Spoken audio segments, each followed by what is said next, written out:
when school personnel noticed an odd smell following the 5 siblings. They didn't take long to send an officer to their home. At first, Lacey Stevens dismissed the school's call as a joke.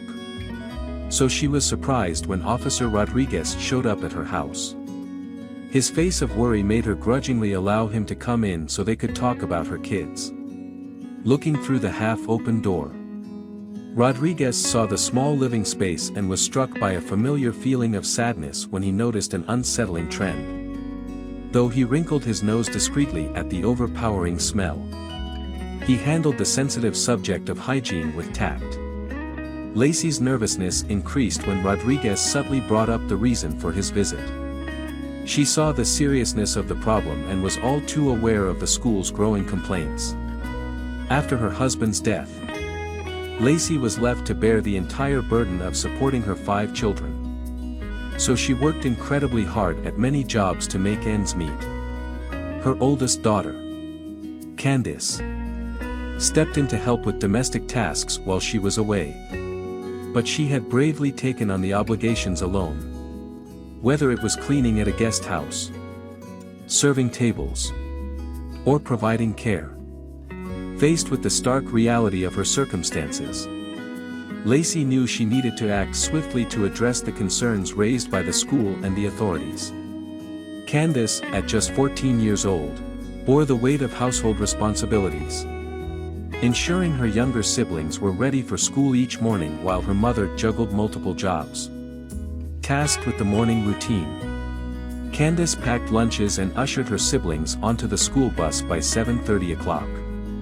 While Lacey was already immersed in her diner shift. Even though Lacey worked hard to support her family, the stress of her responsibilities prevented her from understanding the difficulties her kids were facing. The twin boys, Brody and Brock, were 7 years old when Lacey's teacher, Mrs. Adams, observed their messy look and lingering stink. Even after privately instructing them to keep things tidy, the problem continued. So Mrs. Adams wrote a letter to Lacey with the co-signers who shared her concerns. But when Lacey didn't respond, Mrs. Adams became more and more concerned. Is Lacey really too busy to take care of her kids' fundamental needs? The twins' anguish increased when their hygiene declined and they were made fun of by their peers. Mrs. Adams felt helpless to defend them after seeing how humiliated they were. Mrs. Adams continued to feel as though there was a serious problem with the Stevens family the more she thought about her worries. The children did not respond well to several attempts to get in touch with Lacey. And when she finally went to the house, she discovered it to be empty and showed obvious indications of neglect. Even though the kids insisted their mother was just at work, Mrs. Adams felt there was more going on than met the eye. Meanwhile, the overpowering smell of neglect attacked Officer Rodriguez's senses when he gingerly made his way inside the Stevens house. The stench of stale food, dirty laundry, and general decay filled the air, giving a dismal impression of the family's living circumstances. Rodriguez was unable to ignore the obvious evidence of neglect as he saw the children's exhausted looks and the shabby furniture.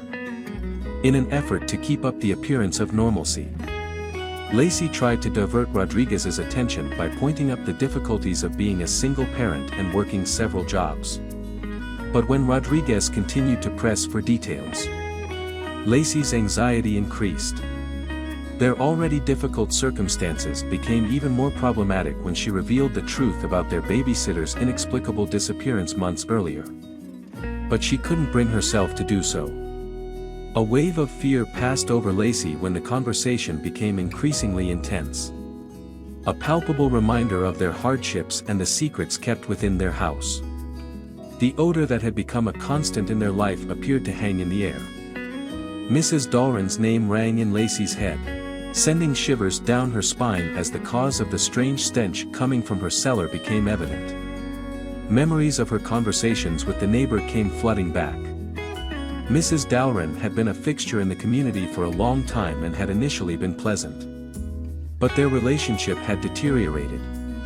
Living with her boisterous son Warren, Mrs. Dalryn's home had been a continual source of upheaval.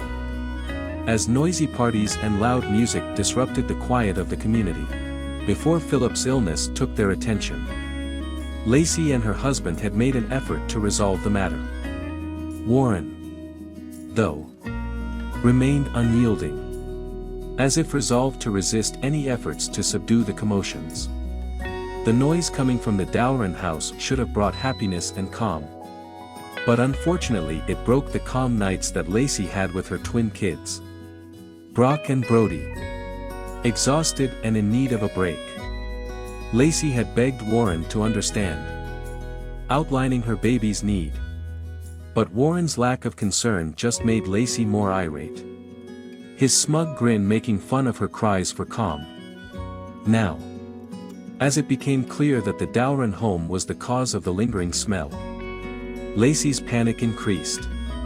Something that had only been an annoyance had developed into something much darker, threatening to topple her family's precarious existence. He expanded his social circle and purposefully increased the turmoil of the evenings. Tired and lacking on sleep, Lacey decided to face the problem head-on. Instead of receiving empathy when she knocked on Mrs. Dalryn's door, she was met with defensiveness. Mrs. Dalryn said that her son was only taking advantage of his independence. But when Mrs. Dalryn accused Lacey of something so hurtful that it would destroy their long-term relationship, the argument took a darker turn. Despite Lacey's prior record of not passing judgment on Warren, Mrs. Dalryn spoke up for her son vehemently, alleging unfair targeting by neighbors. The once friendly neighbors' amicable relationship soured after this altercation, giving way to hostility and conflict. Philip, Lacey's husband, started showing symptoms of illness during this terrible turn of events, which forced him to bed rest. Overwhelmed by her caregiving duties, Lacey found it difficult to express that her concern wasn't about Warren's background but rather about how it would affect her children. Mrs. Dalryn never wavered in her conviction that the community had unfairly condemned her son. A discernible rift developed as tensions increased, transforming once pleasant meetings into cold looks and fleeting conversations. What had been a peaceful community suddenly had the signs of a deep dispute. With no end in sight, Lacey and Philip turned to the local government for assistance in trying to restore the broken peace. The neighborhood was abuzz with rumors, turning Lacey and Mrs. Dalryn's fight into a spectacle for the whole community. The residents were divided on whether to back Mrs. Dalryn's defense of her son's rights or Lacey's appeal for peace. Tragic events occurred when Philip, who had always been robust and healthy, started to feel pain in his chest and had a chronic cough. He had several treatments, but his condition quickly declined. In less than 2 months, he found himself confined to a hospital bed and surrounded by intrusive tubes and their incessant noises. Warren, the boisterous neighbor, acknowledged the gravity of the situation and ceased his customary disturbing actions. Although Philip's illness created a pall over Lacey and her family, it also caused Mrs. Dalryn and Warren to undergo a big transformation. When Lacey was at home, they helped with the kids and showed her active support. During Philip's hospital stay, they got closer. And at the time of his death, Mrs. Dalryn had practically taken on the role of a full-time caretaker as part of Lacey's support system. But this newfound peace was suddenly upended, leaving Lacey confused and uneasy. When Mrs. Dalryn vanished into thin air, she tried not to think about it too much because she was already exhausted from lack of sleep. However, as the days went by, Mrs. Dalryn's absence was accompanied by an unpleasant smell, which caused alarm. Lacey's musings were cut short as Officer Rodriguez's investigation began, raising an eyebrow that suggested he suspected her of hiding something. In an attempt to allay his suspicions, he asked to perform a routine examination, determined to find the truth. The house was dark, with just candles for light. And the officer informed Lacey that he was using his flashlight as a precaution. But Lacey's expression revealed her nervousness when she questioned whether a search warrant was actually in place. Officer Rodriguez showed his intention to move on by producing the papers in spite of her objections. Lacey was clearly shocked. She hadn't expected law enforcement to be that organized. Lacey's mind raced when the officer started his investigation, wondering what secrets might be hiding in her home's shadows. Without a search warrant, Lacey had thought the officer would quickly remove himself so he could get one, giving her valuable time to hide anything that would implicate her. But her plan had backfired. And now the truth was about to be revealed. She followed Officer Rodriguez reluctantly when he methodically went through every room in the house, his flashlight scouring every nook and crevice.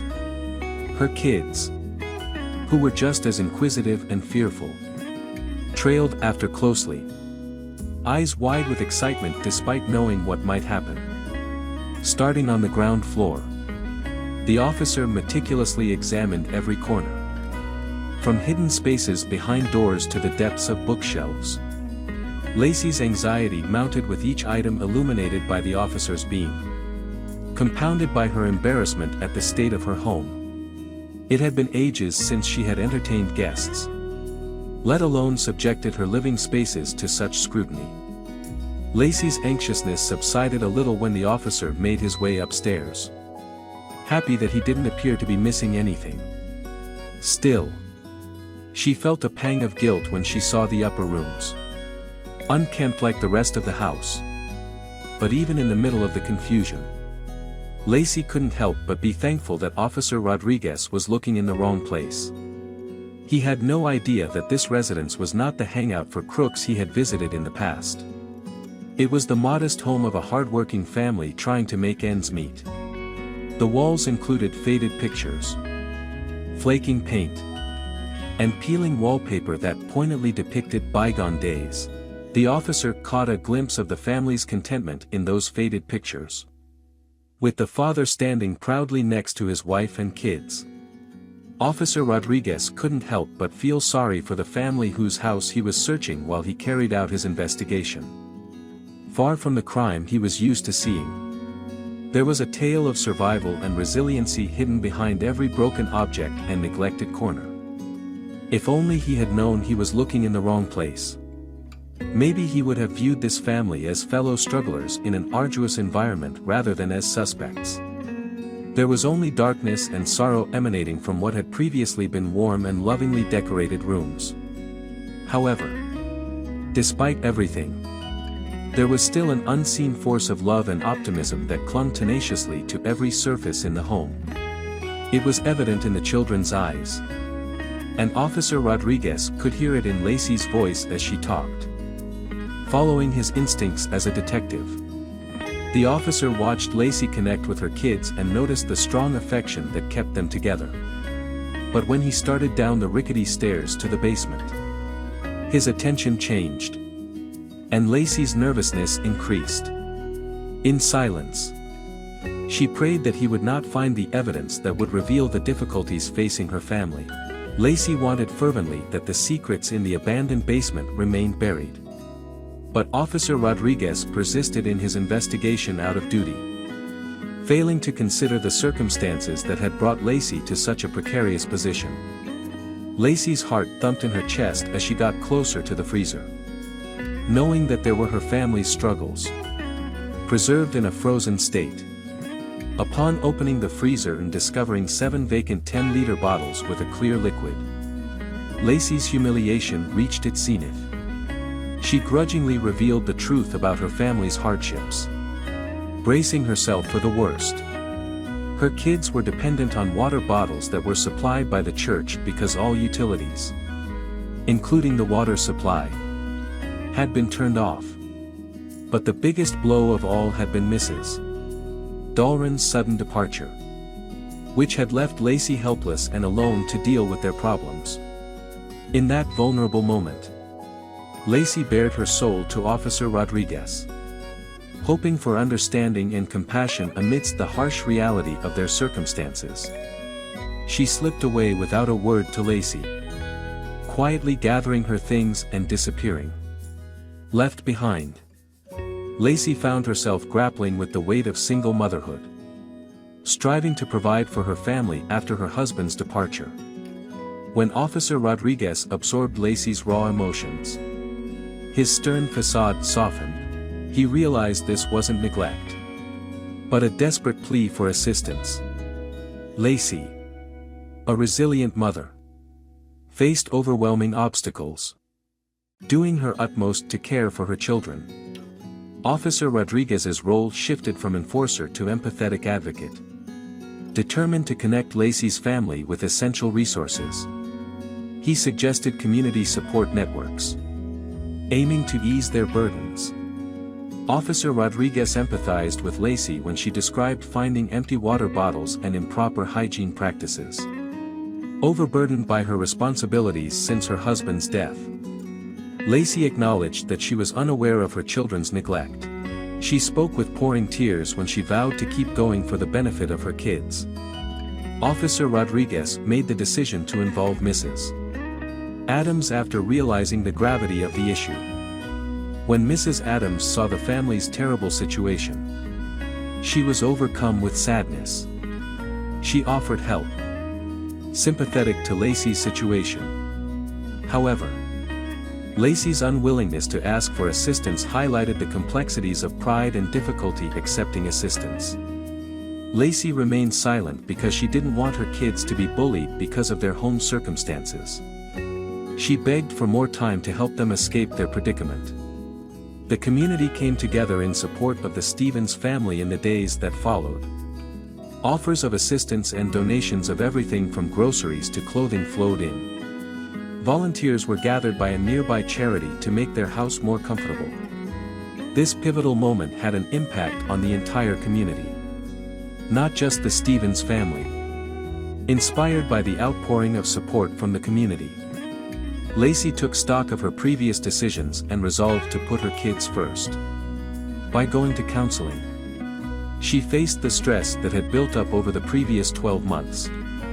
The Stevens home saw positive improvement as a result of the community's intervention. Lacey saw her kids' behavior immediately change. They were obviously happier, with responsibilities far beyond her years. Candace took comfort in the newfound support. She could return to her adolescent years and concentrate on her studies now that the weight was off of her. Their lives were given new life and normalcy by the goodwill of strangers. Thankful for the support, Lacey witnessed her family getting the much-needed assistance, while the neighborhood came together to restore their house and supply necessities. Mrs. Adams organized the children's counseling sessions. The therapist encouraged them to talk about their difficulties, including fear of being judged and bullying at school, since she recognized how important it was to take care of their mental health. Through these sessions, students discovered that asking for assistance was a step toward a better future rather than a show of weakness. Understanding how important education is, the community set up a scholarship fund. The local school district made sure the Stevens children had access to services by working with nonprofits. Their community's combined efforts helped them flourish academically when they gained confidence and support again. It served as evidence of the extraordinary strength of a caring community. Fixing the inadequate water supply was one of the first tasks. The residents of the Stevens home now have access to water thanks to the joint efforts of volunteers and local businesses. The simple act of having running water restored the household's sense of normalcy. The kids' self-esteem increased significantly because they could now regularly shower and wash their clothes. It was a small adjustment that had a big impact on their day-to-day activities. Lacey was able to get a stable employment with acceptable hours with the help of counseling and community support, which allowed her to support her family without sacrificing their well-being. The neighborhood church and altruistic groups persisted in providing assistance, establishing a safety net for any upcoming hardships. When the Stevens family was given another chance, they seized it with determination and thankfulness. In addition to giving the Stevens family new life, This intervention brought the community together in support of people in need. In addition to strengthening neighborly ties, the cooperative project provided a template for resolving conflicts in the community. Locals started holding monthly gatherings to help low-income families, creating a support system that went beyond the Stevens home. Months later, the transformation in the Stevens family was evident to all. The once chaotic house had evolved into a cozy and inviting home. The children, previously withdrawn, now actively participated in community engagements and school functions. A celebratory gathering was organized by the community to commemorate the progress achieved, a jubilant affair filled with laughter, shared anecdotes, and a sense of pride in the collective positive impact accomplished. The Stevens family emerged from their trials stronger and more resilient. Their once fragmented household had been reconstructed not only in a physical sense but also emotionally and socially. With ongoing support from the community, the Stevens family approached the future with renewed optimism and a feeling of belonging. This intervention had not only transformed their lives but had also instilled a lasting legacy of empathy and solidarity in the hearts of all those who were part of it. That's all about the first story, and now let's watch another similar story.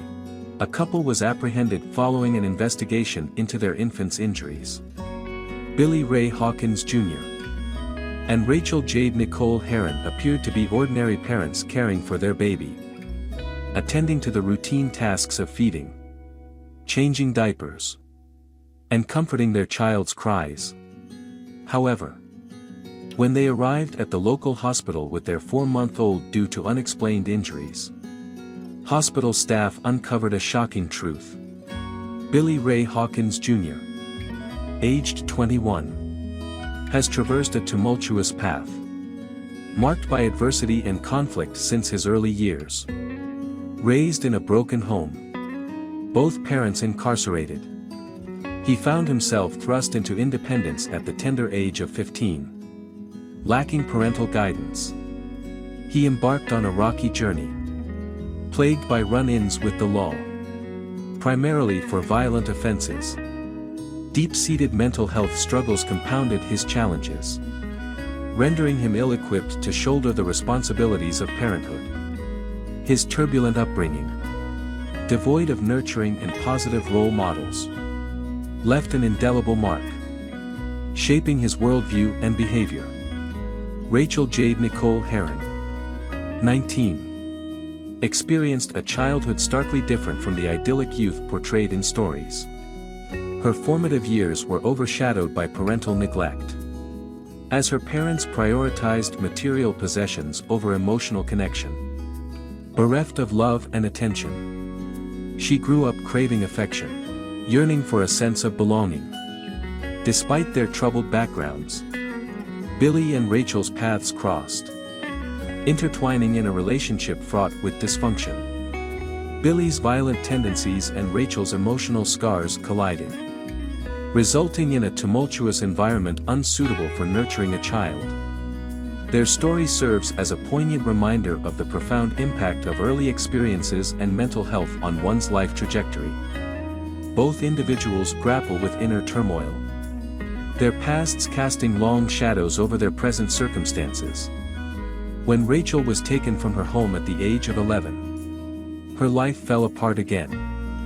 Yearning for the safety she so sorely wanted, rather, she was placed in a number of foster homes, where her circumstances only became worse. She felt even more alone and unworthy of respect as a result of the terrible treatment she received in these new settings, which even outweighed the brutality of her birth parents.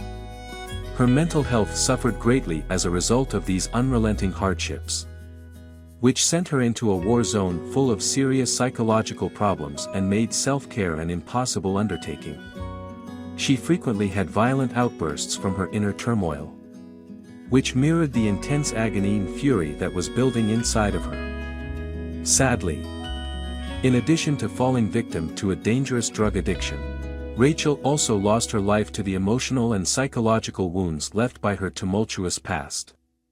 Her tragic tale of ongoing abuse and neglect serves as a powerful example of the devastating effects early life events may have on a person's mental health and general well-being. In an ironic turn of events, Rachel Jade and Billy Ray Hawkins Jr.'s paths crossed.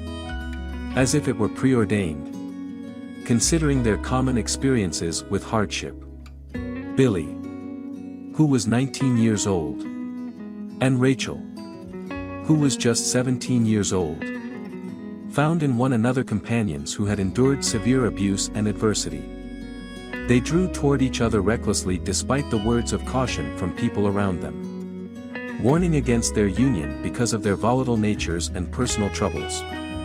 Their close-knit and frequently tumultuous relationship took an important turn. They were both unprepared for and burdened by their own personal problems when Rachel became pregnant, adding another layer of stress and responsibility to their already troubled lives.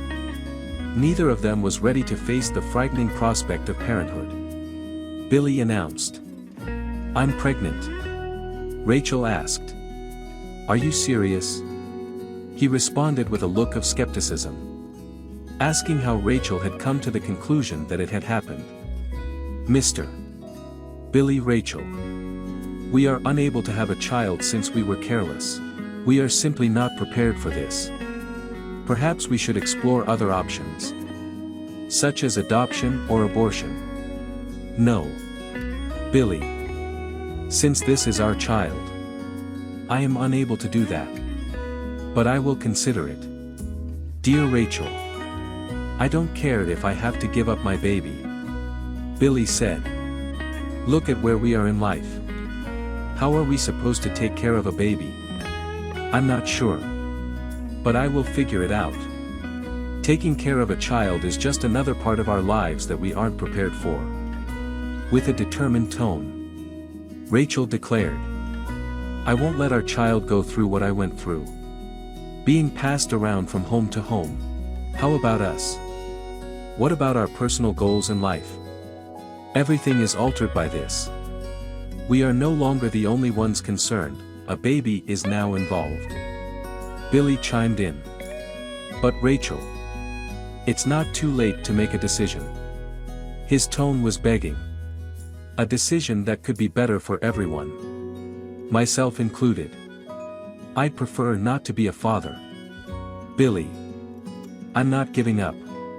With a desperate tone, Rachel retorted. It's about doing what's best for us. When you can just drink beer all day. Who wants to have a child? What happens if the infant doesn't have a better life?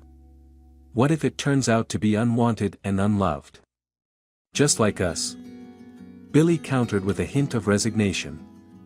It's a risk. But it's a risk either way. We are unable to give a child a steady upbringing. This baby is a part of me. Rachel. Even if I know we're not perfect, I'm unable to let go. Billy said. I'm trying to be realistic. Rachel. His voice growing softer. We need to think about what's best for the baby. Not just what we want. I am thinking about the baby. Rachel said. Her voice cracking with sentimentality. I can't let go. Though. I simply am unable to. I find it unbearable to consider letting it go. Rachel. We're walking in circles. Billy begged. His voice tight with frustration. We need to make a decision. In my opinion, the choice has been made. It's mine to keep, Rachel proclaimed firmly. Billy sighed softly. Clearly worried. I am afraid. Rachel. Afraid about what this holds for the baby. You. And us. Billy. I'm terrified too. Fear. However. Must not rule our decisions. Rachel urged. This baby. Our baby. Deserves a chance. Billy and Rachel decided to keep the child as a result. It was imperative to make clear, though, that Rachel chose to keep the child in spite of Billy's objections. I don't want to keep this child. And you can't force me to take care of it. Billy let out a yell at Rachel. Rachel experienced uncertainty and overwhelm. She told Billy, at a desperate moment, that she would take care of the baby on her own, with or without his assistance. But she understood deep down that she was unable to do so. Her life was quickly becoming overrun by a debilitating addiction to substance abuse. She didn't know how she would function with a kid around. Though Rachel had already decided to keep the kid, she had considered having an abortion in private. She struggled with mixed feelings, divided between her enormous challenges and her wish to keep the kid. Unaware of the pregnancy and abortion legislation in her state, Rachel made the decision to visit a family planning center in order to end her pregnancy. When she arrived, she was greeted with contempt by an aging and agitated receptionist. The woman said curtly, "Why are you here?" Rachel answered tensely, "I'm pregnant and seeking an abortion." The receptionist, her tone laced with hatred, told her to take a seat without even trying to glance up. Rachel was obviously not welcome. Rachel finally met with the doctor of the clinic after what seemed like a lifetime. Inquiring, "Rachel, how can I assist you today?" When he found out she was pregnant, he became critical. His disappointment was evident when he said, "An unplanned pregnancy, I gather." Feeling scrutinized, Rachel described her circumstances. "My mental health struggles and addiction, coupled with my husband's violence, make raising a child impossible," she begged. But the doctor had nothing encouraging to say. He said coldly, "I'm sorry. There's nothing I can do," leaving Rachel to consider her alternatives and perhaps consider taking extreme measures. When Rachel's pregnancy progressed, her circumstances deteriorated. Her struggles with substance abuse persisted, foreshadowing potential health complications for the baby. Throughout this tumultuous period, her husband Billy's abuse escalated, each attack seemingly a ploy to drive her away. Yet Rachel had nowhere else to turn. On the day of her delivery, Billy was conspicuously absent. Later, Rachel discovered he was in jail for assaulting someone at a liquor store. Left to navigate motherhood alone, Rachel's financial constraints forced her to leave the hospital prematurely. When Billy returned home from jail, his rage erupted at the sight of the baby. "I warned you not to keep it.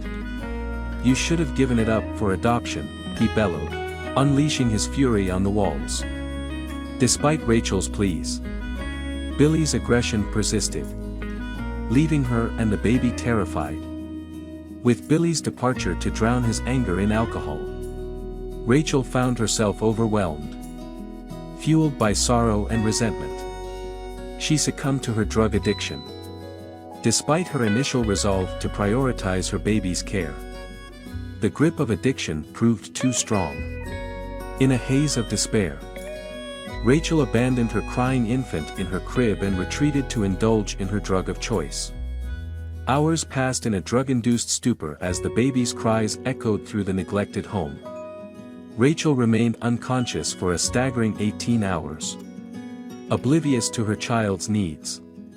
When the hours stretched into the next afternoon, the house remained devoid of care.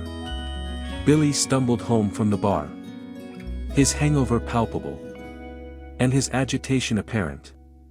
Slamming the door behind him, he was met with the baby's cries, igniting his volatile temper. "I can't take it anymore. I want nothing to do with this baby," he erupted, startling Rachel from her drug-induced slumber. With bleary eyes, Rachel stumbled into the room just in time to witness Billy strike the helpless infant. Horrified, she confronted him, pleading for mercy for their innocent child.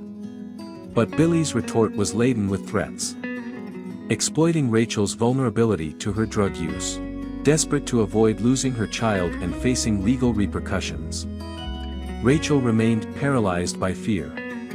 Months passed in a haze of mistreatment, each day plunging deeper into despair.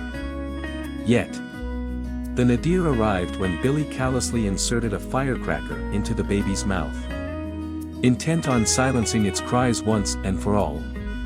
Despite Rachel's protests, he callously ignited the fuse, unleashing a violent explosion. In that moment of terror, Rachel found a shard of courage amidst her despair. Despite the lingering effects of her drug use, she summoned every ounce of strength to confront the monstrous act unfolding before her. In a surge of adrenaline-fueled determination, Rachel shoved past Billy, clutching the injured baby tightly when she fled through the front door. Billy's protests echoed behind her, his threats falling on deaf ears. "I'm taking our child to the hospital." "You almost killed him," she retorted, her voice trembling with urgency. Billy, hindered by a previous injury, struggled to keep pace when Rachel dashed for the car keys. With trembling hands, she snatched them up and dashed to the car. The baby cradled precariously in the passenger seat. Ignoring Billy's desperate attempts to intercept her, she sped towards the hospital, each moment crucial. Arriving at the emergency room, Rachel's desperation was met with the shocked gaze of a resident nurse. "Help! My baby's hurt. He might die," she cried out, her voice raw with fear. Recognizing the severity of the situation, the nurse rushed to her side, her concern palpable. "What happened to the baby? Why does his face look like it was burned?" the nurse inquired urgently. Rachel, torn between protecting her child and shielding Billy from the consequences of his actions, hesitated. "I don't know. He had a toy he liked to chew on, and it just exploded," she stammered, her words laden with guilt. Despite Rachel's attempt to conceal the truth, the experienced nurse sensed the underlying turmoil. "Please, ma'am, wait here in the waiting room while we tend to your baby," she urged gently, masking her suspicions. When Rachel watched helplessly, the nurse discreetly signaled for assistance, knowing that swift action was needed. In the quiet chaos of the emergency room, as medical staff tended to the injured infant, the nurse discreetly contacted the authorities, ensuring that help was on the way. Though Rachel pleaded to stay by her baby's side, her fate was already set in motion. The first nurse brought the infant back to the observation area at this point so that it could be examined. What she saw was extremely concerning. The baby had multiple cuts and bruises all over its body, suggesting that it had been abused. Feeling worried, she quickly notified a physician. "I think we should get some x-rays done," she suggested, pointing out how uncomfortable the infant was to touch. "There may be fractures." The hospital personnel performed x-rays on the nurse's recommendation, and the startling results were revealed. "This baby has experienced unspeakable pain," a staff member said. "The wounds point to repeated maltreatment. We are unable to let this child go with the accountable adult." A serious situation was suggested by the extent of the injuries, which included severe burns to the mouth, a fractured collarbone, a broken arm, and a broken leg. Another staff member concurred, saying, "This child needs to be placed in a safe environment." Rachel, the baby's mother, was fighting withdrawal symptoms at the same time she sat nervously in the waiting room. She struggled with the impulse to take the medications she had hidden in her pocket as time passed. Police officers responded to the hospital's call and arrived shortly after. One of the officers approached Rachel and calmly described the issue, describing the baby's injuries and the possibility of abuse. Rachel finally admitted the truth when she broke down in tears. overcome with shame and fatigue. My spouse. Billy. He bears the responsibility. She sobbed. He mistreats me and the infant. I've attempted to stop him. But he ignores me. It was him who injured our child. I couldn't. With tears rolling down her cheeks. Rachel's voice cracked with grief. The officer stated calmly but firmly. Ma'am. You understand that we'll need to take you into custody for child abuse. We'll also have to speak with your husband. Take me into custody. Rachel acquiesced. But I didn't do anything. Despite knowing that her inaction on behalf of her child was just as reproachable as Billy's mistreatment. It's also obvious that you're under the influence of illegal substances given the abuse this infant has undergone. The officer said. I think you're carrying drugs. And then started searching Rachel. Rachel gave in. Defeated. And her worst suspicions were realized when the police discovered heroin in her pocket. You have the right to remain silent. The cop said solemnly. But I'm arresting you for possession of illegal substances and child mistreatment.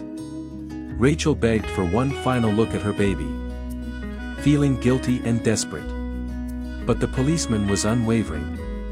No. You are unable to visit your kid. They'll be put in a state institution before being taken in by a devoted family. Following that, Rachel was led to the jail and another team of officers was dispatched to her and Billy's house. Billy was found unconscious and inebriated outside their dilapidated trailer. It was simple to arrest him, the following morning. He found himself facing numerous charges, including assault and abuse of a minor. Billy was usually violent. But he knew that wouldn't work. Billy sat in his cage, silently defeated, his soul sinking.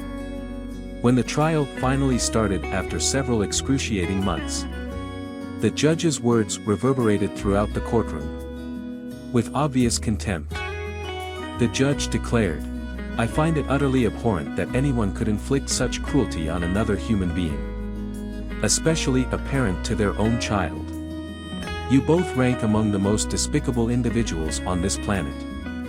Both Rachel Jade and Billy Ray Hawkins Jr. Nicole Heron was found guilty of assault, battery, child abuse, and child neglect. She was sentenced to 10 years in a state penitentiary. They were also mandated to pay $50,000 in fines apiece. The tale of anguish and suffering came to an end with that statement. Fortunately, a few months after the trial, the infant found comfort in the arms of a loving family. The child's life has changed. And they are now flourishing under the loving care of their parents. There is nothing less than unflinching love and protection for such a wonderful person. It is true that a father who abuses his own child loses all claim to custody and affection. The enduring strength of love and the transformational potential of compassion are poignantly illustrated by this story. Tell people about this story to raise awareness and promote the defense of innocent lives. Above is today's story. If you like it, please subscribe and give it a thumbs up. See you next time.